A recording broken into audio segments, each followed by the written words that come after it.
लागलो. नंतर ना आम्हाला हे संस्था वगैरे काय असतं हे त्यावेळेस काय माहित नव्हतं, कारण 2005 मध्ये मी काहीतरी 7वी-8वीला होतो आणि आमचे जे सिनियर आहेत मल्लिकार्जुन वगैरे त्या लोकांसोबत मी काम सुरू केलं 2005ला. नंतर आम्हाला थोडी आयडिया आली की एक संस्था बनवली जाते असं तसं. मग साधारणतः मी 12वी-13वीला असताना आम्ही ग्रीन वर्ल्ड फाउंडेशन नावाची संस्था 2010 मध्ये तयार केली आणि या संस्थेच्या माध्यमातून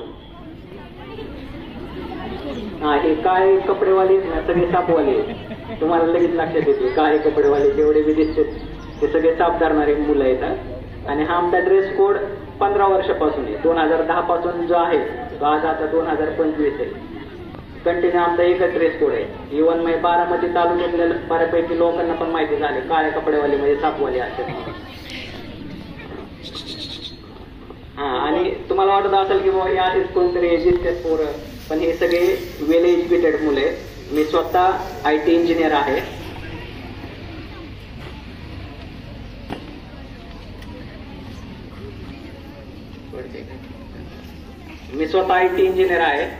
एक चांगल्या IT कंपनीमध्ये मी जॉबला